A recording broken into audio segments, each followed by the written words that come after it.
E est un K espace vectoriel, on ne parle pas de sa dimension, finie ou infinie, pas grave, et phi est une forme linéaire sur E. Donc phi appartient à E étoile. Alors l'application Q de E vers K, qui à x fait correspondre phi de x fois phi de x, est une forme quadratique dont la polaire est l'application f de E2 vers K, définie par f de xy égale phi de x, phi de y. Démonstration, Q de x est égal à phi de x au carré. Ça fait donc f de xx, donc ça sera bien f la polaire de Q.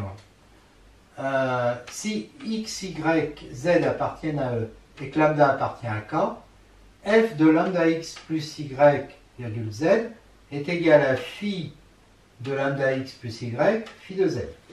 Phi est linéaire, donc on a ça. Donc on a ça. Et donc on a ça. Ce qui me donne la linéarité de f par rapport à la première composante.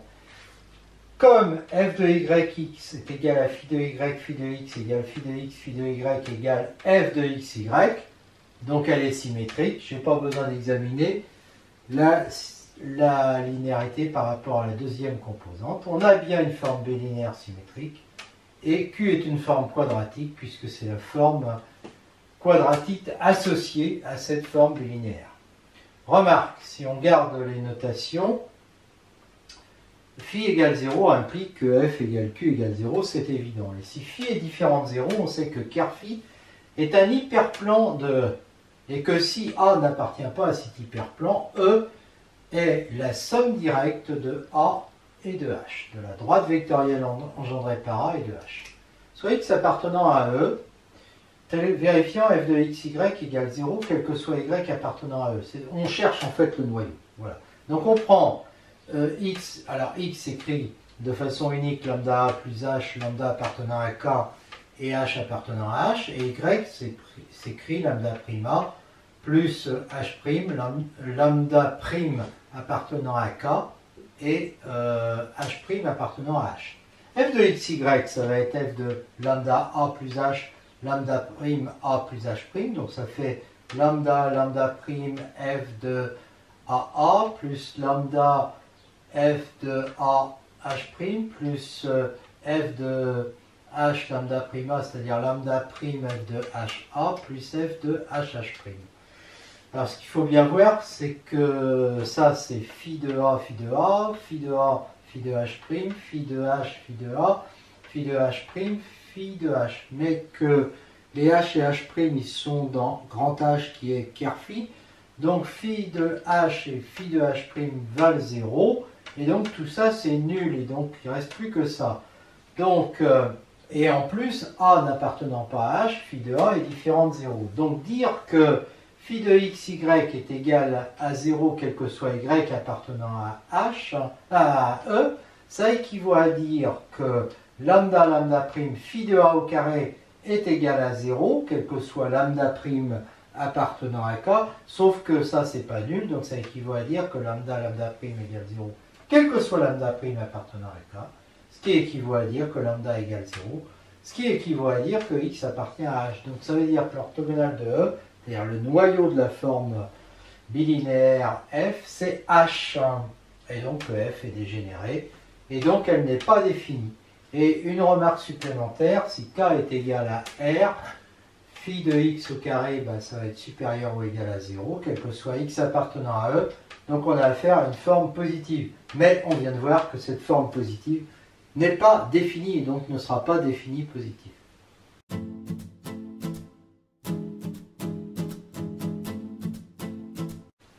Soit E un K espace vectoriel de dimension n supérieure ou égale à 1, phi 1, phi 2 jusqu'à phi p, p supérieur ou égal à 1, des formes linéaires phi k appartenant à E étoile et indépendantes. Donc comme n est aussi la dimension de E étoile, p va être inférieur ou égal à n.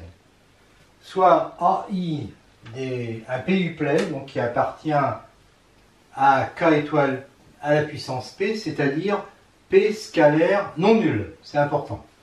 Alors, l'application Q qui à x appartient à E associe somme des AI phi de x au carré est une forme quadratique de polaire l'application f qui a x, y fait correspondre somme des AI phi de x, phi de y, qui est de rang P.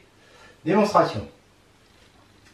On a vu que chaque x donne phi de x au carré est une forme quadratique de polaire comme ça. Donc on va avoir à chaque fois on a une combinaison linéaire en fait de ces formes quadratiques qui font que on a une forme quadratique ici de polaire f donne ça. Voilà. Si P est égal à 1, bah, phi 1 est différent de 0. Si A1 est égal à 0, bah, c'est-à-dire que Q est égal à 0, le rang est 0. Et si A1 est différent de 0, eh bien on a vu que le rang de phi c'est n moins, moins la dimension du noyau. Mais le noyau, c'est un hyperplan. Donc sa dimension c'est n-1, et donc ça fait 1. Donc le rang de phi est bien égal à 1. Donc ça correspond à ce qu'on a dit ici. Si P est supérieur à 1, on complète éventuellement, si P est inférieur à n, on complète les phi 1, phi P pour avoir une base B' égale phi K de E étoile. On sait qu'il existe alors une base unique B de E telle que B' est le dual de B, c'est-à-dire que les phi K sont des EK étoiles. Alors, si on prend I et J entre 1 et n, f de EI, EJ va être égal à la somme de AK, phi K de EI, phi K de EJ. F de EI, EJ va être égal à la somme des AK, EK étoile, à la place de phi K, EK étoile de EI, donc EK étoile de EJ. Si I est différent de J, eh bien, cela, il y en a forcément un des deux qui est nul. Donc on a une somme de 0 et donc f de EI, EJ est égal à 0. Si I est égal à J supérieur à P, bon bah c'est pareil, comme f de EI, EJ est égal à la somme de 1 à P de ça, et que, là ils vont tous être nuls puisque les I et J sont, enfin I égale J est supérieur à P alors que K est entre 1 et P. Et si I est égal à J est inférieur ou égal à P, ils vont tous être nuls, sauf ce qui correspond à K égale I, et donc ça va faire AI. AI fois 1 au carré. Donc la matrice va être A1 jusqu'à AP, puis que des zéros. Et comme là, ils sont tous non nuls, ben, ça fait que le rang de la matrice est égal à P, donc le rang de F est égal au rang de Q est égal à P. Alors avant de voir la méthode de Gauss en dimension 2, on va voir en dimension quelconque, on la voit en dimension 2. Donc avec un espace vectoriel de dimension 2, Q une forme quadratique de matrice comme ça, donc symétrique, dans une base, et de rang supérieur ou égal à 1. Bon, pour le moment je m'en occupe pas trop du rang, on verra ça après. Phi de U, si je prends un vecteur U de coordonnées xy, est donc égal à ax2 plus 2bxy plus cy2. Premier cas, les termes diagonaux ne sont pas nuls. Par exemple, quitte à changer l'ordre de 1 et 2, A différent de 0. À ce moment-là, on a phi de U qui est égal, je vais factoriser ça grâce au double produit, ça fait A facteur de x plus B sur A y au carré, puis je vais enlever moins B2 sur A2 y2, donc ça fait plus C moins B2 sur A, parce qu'il est multiplié par A, Y2. Donc j'appelle phi 1 de U cette forme linéaire, phi 2 de U cette forme linéaire Y. D'accord ? Donc leurs coordonnées dans B étoile, bah, ça va être 1 B sur A. Là, il n'y a pas d'X, donc 0 et 1. Et le déterminant est égal à 1, donc elles sont indépendantes. Et phi de U, c'est A phi 1 de U au carré, plus ce terme-là, phi 2 de U au carré. Bon, si ce terme-là n'est pas nul, donc aucun des deux n'est nul, phi est de rang 2. Sinon, phi est de rang 1, parce qu'il ne restera plus que A phi 1 de U au carré, et A est différent de 0. Deuxième cas, AC est égal à 0, 0. Donc à ce moment-là, 0 et 0. Et donc phi de U est égal à 2BY. Ça, je peux l'écrire comme ça. Hein, les x2, y2 suppriment, double produit 2xy, moins 2xy, ça fera plus, ça en fait 4 sur 2, ça en fait bien 2. Alors si je prends la forme linéaire phi1 de u égale x plus y, phi2 de u est égal à x moins y, eh bien leurs coordonnées dans B étoile c'est ça, donc le déterminant c'est moins 2 différentes 0, donc elles sont indépendantes. Et si B égale 0, bah, j'obtiens que phi est nul, donc le rang est nul. Si B est différent de 0, phi de u est égal à ça, avec des coefficients qui ne sont pas nuls.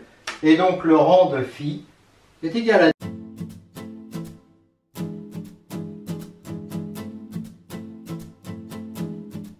de Gauss théorème. E est un cas espace vectoriel de dimension n supérieure ou égale à 1. Phi une forme quadratique non nulle, alors il existe P forme linéaire, phi k, P étant entre 1 et n, indépendante, donc indépendance dans E étoile, et P scalaire AK, tous non nuls, tel que phi est égal à la somme des AK phi k carré. Alors, on l'a démontré précédemment, on a le rang de phi qui est égal à P. Donc c'est ça qu'il faut démontrer. Démonstration par récurrence sur n supérieur ou égal à 1. Si n est égal à 1, bon, E a une base qui est composée d'un seul vecteur. Sa matrice, bah, c'est un scalaire. Et on a u égale x1, implique phi de u égale ax2. Et donc ça fait phi égale a phi 1 carré, avec phi 1 qui est la forme linéaire, E1 étoile. Bon, le rang de phi est égal à 1. Rang de phi égale à 1. Parce que a est différent de 0, vu que phi est non nul. Deuxième cas, quand n est égal à 2, bah ça a déjà été traité. Soit phi est de cette forme-là, avec a1 différent de 0, a2 différent de 0, phi 1, phi 2 des formes linéaires indépendantes, et alors le rang est égal à 2. Soit phi est égal à ça, ou phi 1 est différent de 0, a1 différent de 0, le rang est égal à 1. Donc c'est bon. Supposons que le résultat soit vrai à l'ordre n, soit phi une forme quadratique non nulle, dans l'espace vectoriel E de dimension n plus 1, on a donc phi de u qui est donné par une formule comme ça, et une formule comme ça si u appartenant à E est égal à la somme des xi et i dans la base B égale k de. Premier cas, un des AI est nul, par exemple, et non nul. Par exemple, A1 différent de 0, quitte à changer l'ordre des EK. Alors on va pouvoir factoriser tout ce qui contient du x1, ça me fait quelque chose comme ça. J'enlève le carré plus ce qui reste ici. Voilà. Et puis quand même aussi la somme de 2 à n plus 1, parce que j'ai enlevé que x1 carré. Hein, donc c'est pour i supérieur à 1. Alors ça, x1 plus ça, ben, c'est une forme linéaire phi 1. Je l'appelle phi 1 de u. Mon phi 1 qui est non nul parce que x1 il a un coefficient différent de 0. Et puis ça c'est une forme, ça c'est psi de u. Hein. Alors psi de u ça va être une forme quadratique hein, parce que c'est un polynôme homogène du second degré. D'accord? Donc c'est une forme quadratique sur E. Une forme quadratique qui ne contient pas de x1. Si psi égale 0, alors phi égale a11 phi 1 carré de rang 1. Et donc, le rang P est égal à 1. Sinon, on note grand F, la droite engendrée par E1, et G, l'hyperplan, engendré par les EK, K supérieur à 1. Donc, c'est dimension n, G. Donc, E est égal à F somme directe G, et la restriction psi G de psi à G est donnée dans une base, dans la base EK de G par la même formule de psi G. C'est-à-dire par la même formule que ça. Pourquoi? Tout simplement parce qu'ici, il n'y a pas de x1. D'accord? Donc dans G, G ça correspond à x1 égale 0. Ça va être la même formule. Voilà. Et donc, psi G est différent de 0. La restriction aussi est non nulle. D'après l'hypothèse de récurrence, psi G est égal à somme de 2 à q plus 1. Alors j'aurais écrit somme de 1 à q si j'avais commencé par 1, mais là je préfère commencer par 2 parce que on a déjà au rang 1 on a déjà ce terme là quoi. Voilà, donc c'est pour ça que je mets 2. AK FK au carré, donc Q est supérieur ou égal à 1, ça va être le rang, avec les AK tous non nuls, et les FK qui sont linéairement indépendants dans G étoile, donc le rang de psi G est égal à Q, compris entre A et N.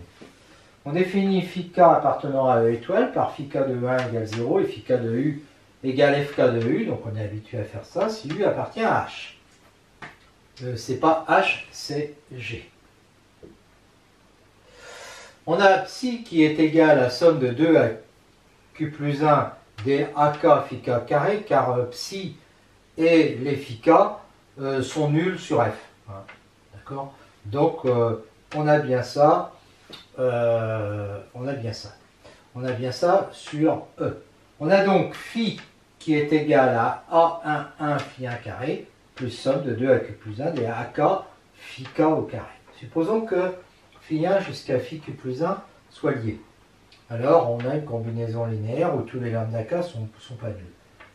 Somme des 1 à Q plus 1 de lambda K phi K de U est égal à 0, quel que soit U appartenant à E, donc c'est vrai notamment si U appartient à G. Sauf que si U appartient à G, eh bien, je vais prendre, je vais pas prendre ça, je vais prendre quel que soit U appartenant à E. D'accord? Et là, je vais remplacer U par E1.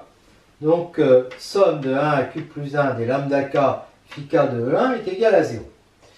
Alors, les phi K de 1, ils sont tous nuls quand K est entre 2 et Q plus 1. Donc, il reste que lambda 1, phi 1, mais c'est pas phi 1, mais si. Il me reste que lambda K phi 1 de 1. Voilà, car pour K supérieur ou égal à 2, on a ça. Phi 1 de 1. Alors, phi 1 de 1, eh bien, il faut reprendre le phi 1 qu'on avait tout à l'heure. Phi 1 de E1, c'est coordonnées, c'est x1 égale 1, puis les autres coordonnées, elles sont nulles. Ben, ça fait 1. Donc, phi 1 de E1, c'est égal à 1. Et donc, ça me fait que lambda 1 est égal à 0. Donc, de cette somme-là qui est égale à 0, j'ai plus que celle-là. Mais maintenant, pour U appartient à G, ça me fait somme de lambda K phi K de U, et phi K de U, c'est FK de U, égale 0, quel que soit U appartenant à G. Ce qui fait ça sur G.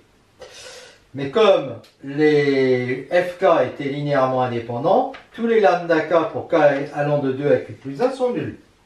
D'accord? Voilà. Donc, ça y est, tous mes coefficients en lambda sont nuls, donc j'obtiens bien que phi 1 jusqu'à phi Q plus 1 est libre. On a donc phi qui est égal à A11 phi 1 au carré, plus somme de 2 à Q plus 1 de AK phi K au carré, avec tous les phi K, non seulement de 2 à Q plus 1, mais aussi phi 1, qui sont libres, et tous les AK qui sont non nuls, et A11 qui est aussi différent de 0. Et bien de ça, on en déduit que le rang de phi est égal à Q plus 1.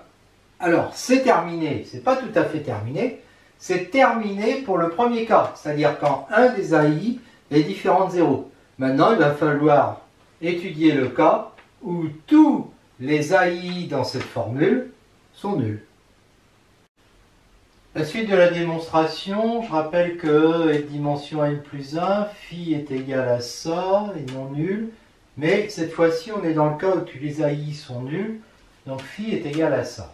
Et comme elle est différente de 0, il y a un AIJ qui est différent de 0. Quitte à changer l'ordre des EK, on peut supposer A12 différent de 0. Phi de U est donc égal à ça, c'est-à-dire je mets de côté les x1, x2, puis ensuite je factorise x1 dans la partie qui reste, x2 dans la partie qui reste, puis il y a une autre partie où il n'y a carrément pas de x1 et de x2. Là, je vais avoir une forme linéaire qui dépend de x3 jusqu'à xn plus 1, idem ici, et puis là, j'ai une forme quadratique en x3 jusqu'à xn plus 1. Je note W ça. Alors, avec ça, je montre que c'est égal à ça. Bon, pour aller un peu vite, je vais me contenter de développer. 2A1, 2, x1, x2, ça marche. x1 fois ce truc-là, les deux suppriment, je retrouve bien le x1b. Idem, ici, quand je développe, je retrouve bien le x2c. Et puis, bon, bah, il va falloir enlever celui-là, qui me fait du bc sur 2 à 1, 2, plus d. D'accord? Voilà. Pour u égale somme des xk ek. On pose donc f qui est égal à ça, g qui est égal à ça. Donc f et g sont, appartiennent à E étoile, bien sûr, hein, et sont différents de 0, puisqu'il y a x1, 1x1, et il y a x2.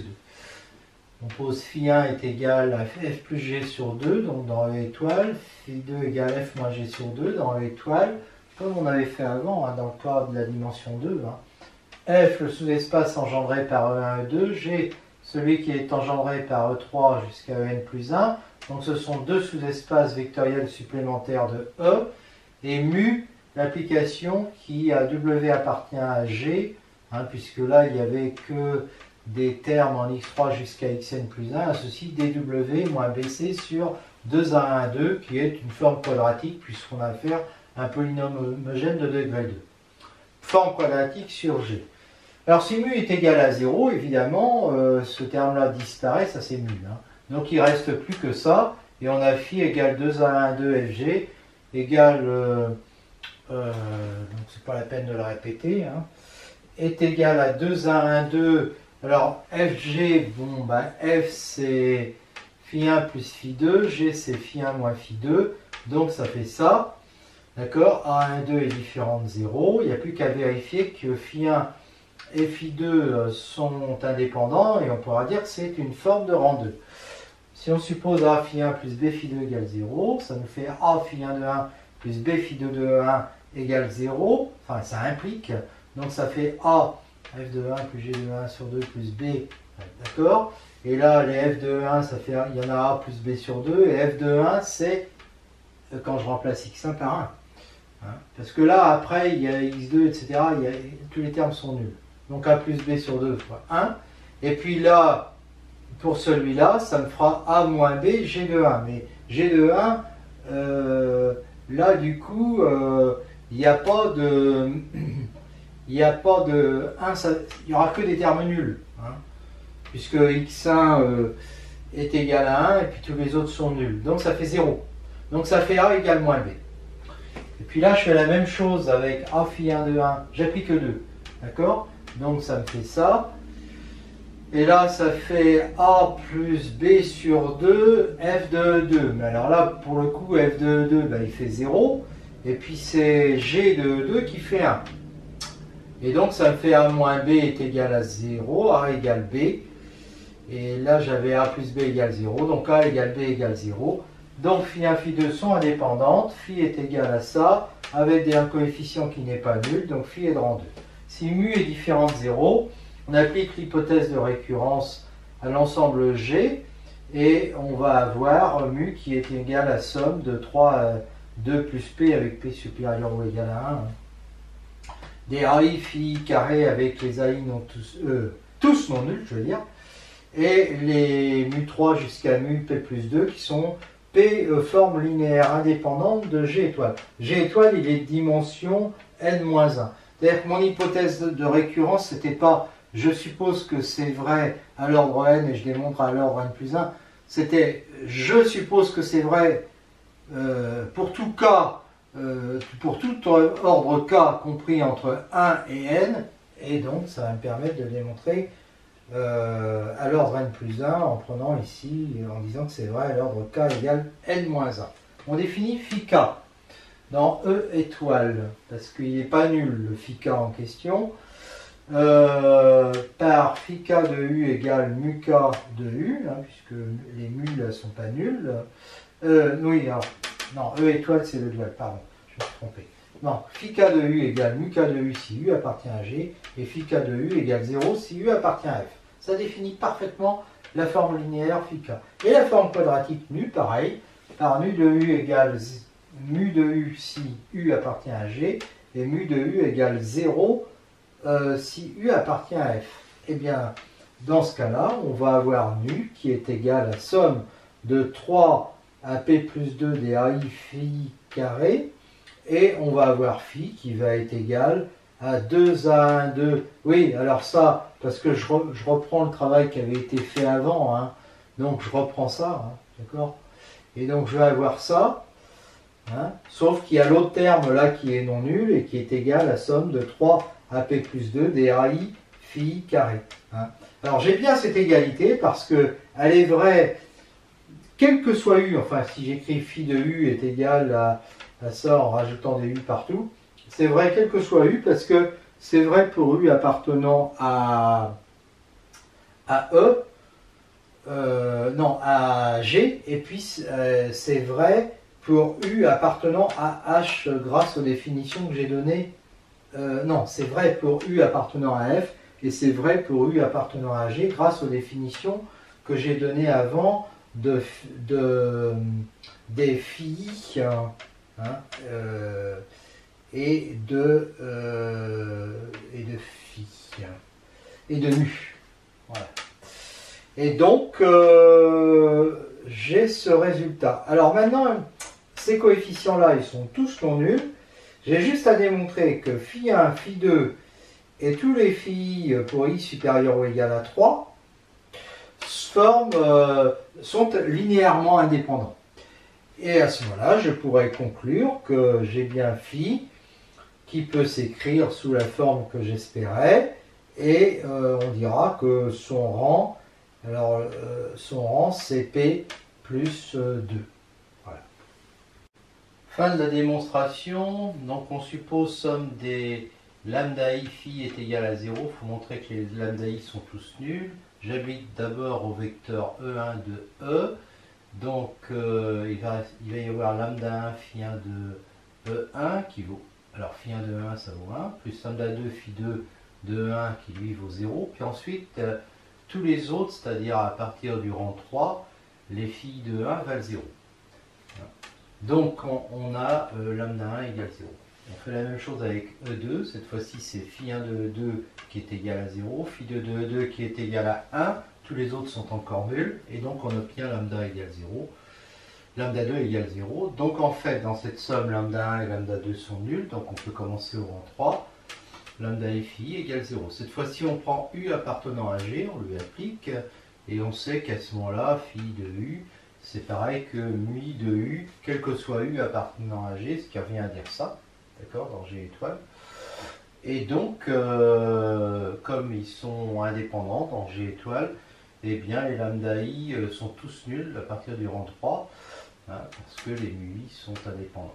On a donc finalement tous les lambda i qui sont nuls, donc les formes phi sont indépendantes, et je rappelle qu'on avait trouvé ça, hein, et donc avec des coefficients qui sont tous non nuls, hein, d'accord, et donc on sait qu'à ce moment-là, le rang est égal à P plus 2, puisqu'on va de 1 jusqu'à P plus 2. Voilà, théorème de récurrence. Pour finir la démonstration, la propriété était vraie à l'ordre 1 et à l'ordre 2. On a supposé pk vrai, quel que soit k compris entre 1 et n, hein, et on a démontré que pn plus 1 était vrai, donc pn est toujours vrai. Conclusion, je rappelle donc ce théorème de Gauss. Si E est un K-espace vectoriel de dimension n supérieure ou égale à 1, phi forme quadratique non nulle, il existe P forme linéaire indépendante, linéairement indépendante, phi 1 jusqu'à phi p, p compris entre 1 et n, et p scalaire à 1 jusqu'à p tous non nuls, tel que phi est égal à la somme des AI phi carré, et on a un rang de phi est égal à p. Alors avec ces notations, on peut compléter phi 1 jusqu'à phi p pour avoir une base B de E étoile. Alors on sait qu'il existe, on l'a démontré, une unique base B0 de E telle que B soit la duale de B0. C'est-à-dire telle que phi k soit égal à UK étoile quel que soit k. À ce moment-là, si je prends un vecteur U dans E égal à la somme de 1 à n des xk uk, donc donné par ces coordonnées xk, phi de U va être égal à, alors je remplace phi par U étoile, de somme de 1 à n de xk uk, Et là-dedans, j'ai des U étoiles de UK qui valent 0 si I est différent de K, qui valent 1 autrement, donc je vais trouver XI. Et ça veut dire que phi de U va être égal à la somme des AI.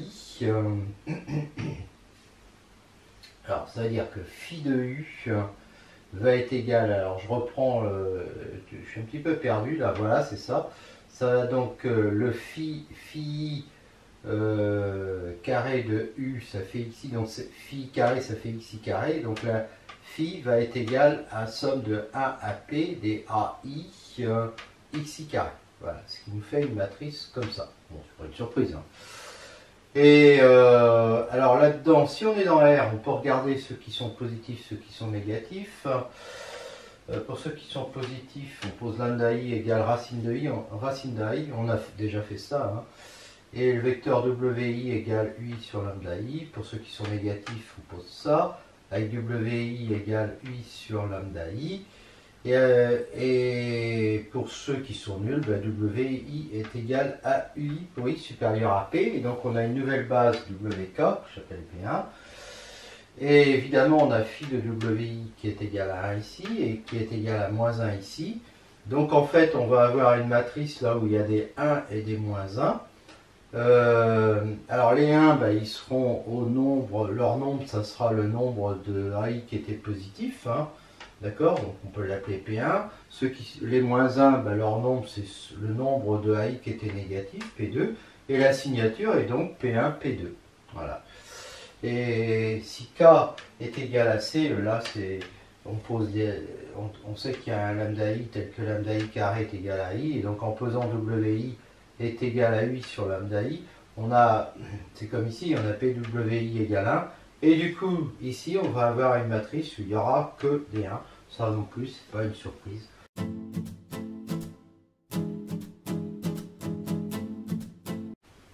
Nous étudions maintenant deux exemples, les deux dans E égale R au cube, muni de sa base canonique B0. Un vecteur U sera nommé par ses coordonnées x, y, z. On donne la forme quadratique phi de U égale x2 plus 5y2 plus 38z2 plus 4xy moins 2xz plus 8yz. Donc sa matrice, c'est 1, alors sur la diagonale 5, 38, et sinon bah, on divise par 2, hein, ça fait 2, 2, c'est la règle du dédoublement, hein, moins 1 et puis 4. Bon, son déterminant, je vous laisse vérifier ça, hein, il faut essayer d'avoir des zéros ici, donc une façon de faire c'est enlever deux fois la première colonne à celle-là, donc ça fait 0, ça fait 1, et ça fait 6, et puis d'ajouter celle-là à celle-là, donc ça fait 0, 6 et 37, et du coup ça fait 37 moins 36 égale 1, donc la forme n'est pas dégénérée, son rang est égal à 3, alors on va essayer de la décomposer à la façon méthode de Gauss en faisant apparaître des formes linéaires indépendantes. Donc ici, j'utilise les doubles produits avec les x, donc c'est x plus 2y moins z au carré, et j'enlève évidemment 2y moins z au carré, plus 5y2, plus 38z2, plus 8yz. Là, je développe, donc ça fait moins 4y2 plus 5y2, ça fait y2, moins 4yz plus 4yz plus 12yz, et puis il doit y avoir moins z2 plus 38 plus 37z2. Avec ça, je fais y plus 6z au carré, et j'enlève 36z2 à 37z2, ça me fait ça, j'ai mes formes linéaires ici, qui ont comme coordonnées 1, 2, moins 1, 0, 1, 0, 1, 6 et 0, 0, 1 dans B étoile, et dans B0 étoile, et le déterminant est égal à 1, donc non nul, donc elles sont bien indépendantes, et je retrouve en plus le fait, là en plus, je vois bien que c'est une forme définie positive de rang 3. Voilà. Alors, on peut chercher donc une base orthogonale. La base B' de E étoile est duale d'une unique base B que j'appelle U1, U2, U3 de E. C'est-à-dire que les phi k sont phi 1 est égal à U1 étoile, etc. Soit P est la matrice de passage de B0 étoile à B', hein, eh bien, je sais que la transposée de son inverse va être la matrice de passage de B0 à B. Alors j'écris x' égale x plus 2y moins z, hein, y' égale y plus 6z et z' égale z, qui vont me donner les résultats suivants. Et donc, je passe de x', y', z' à x, y, z en multipliant par ça. Parce que hein, x' moins 2y' plus 13z', ça fait bien x. Ici, ça fait y' moins 6z', c'est bon, qui fait y, et puis les z' est égal à z. D'accord? Alors, c'est facile de vérifier que la transposée de cette matrice-là, c'est l'inverse de ça. Je vous laisse le faire. Hein. Et la base, forcément, hein, là j'ai fait donc un changement de variable. La base B en question, ça va être la base, voilà ses coordonnées. Hein. 1, 0, 0, moins 2, 1, 0. Et dans cette base, je vais avoir phi de U qui est égal à x2 plus y2 plus z2. Voilà. Exercice 2, bon c'est la même chose. Hein. Donc la matrice c'est celle-là. 2, 2, 1, 1, 0, 0. Son déterminant, je peux développer par rapport à ça. Donc ça fait plus, moins, plus. Alors ici ça fait moins 3. Et puis ici ça fera moins. Et là 3 moins 4, moins 1. Donc moins, moins 1. Donc ça fait moins 2. Différence 0, elle est non dégénérée. Donc je transforme x plus 2y plus z au carré. J'enlève le 2y plus z au carré, que je rajoute à 3y2 moins z2. Et donc, ça me fera moins 4y2, donc moins y2, moins 4yz, et je vais avoir moins z2, moins z2, moins 2z2. Donc avec ça, je fais moins y plus 2z au carré, et je lui enlève, je rajoute 4z2 à moins 2z2, et donc ça fait ça. J'ai mes formes ici, phi 1, phi 2, phi 3, leurs coordonnées 1, 2, 1, 0, 1, 2 et 0, 0, 1 dans la base B0 étoile. Le déterminant est égal à 1. Donc elles sont indépendantes et donc là je retrouve que phi est de rang 3, sa signature. Alors là tous les termes étaient positifs, là elle n'est pas définie positive, hein, celle-là. Elle n'est pas positive, d'accord? Elle n'est pas positive et elle n'est pas définie non plus. Puisqu'il y a des termes positifs et des termes négatifs. Si elle était définie, elle serait définie positive ou définie négative. Là, ce n'est pas le cas. Donc, sa signature ici, il y a deux termes positifs et un terme négatif. Hein, donc, c'est 2, 1. Et voilà. Et sinon, si je pose x' égale ça pour faire mon changement de variable et trouver la base orthogonale, donc x' égale ça, y' égale ça, z' égale ça, je trouve tout de suite, il y a un petit calcul à faire, hein, mais je vous laisse le faire, et on trouve que x, y, z est égal à ça, d'accord? Ça, et donc la base qui m'intéresse, ça va être 1, 0, 0, moins 2, 1, 0, et 3, moins 2, 1. Et dans cette base de E, j'ai phi de U qui va être égal à x2 moins y2 plus 2z2. Alors je pourrais diviser par racine de 2 le dernier vecteur et comme ça j'aurai 1, moins 1, 1.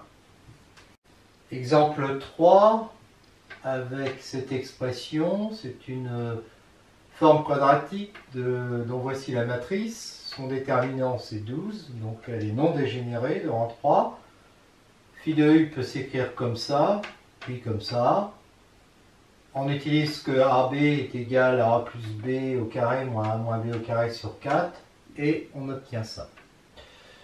Donc on a des formes phi1, phi2, phi3 et il est facile de vérifier que ça c'est leurs coordonnées dans la base duale de E.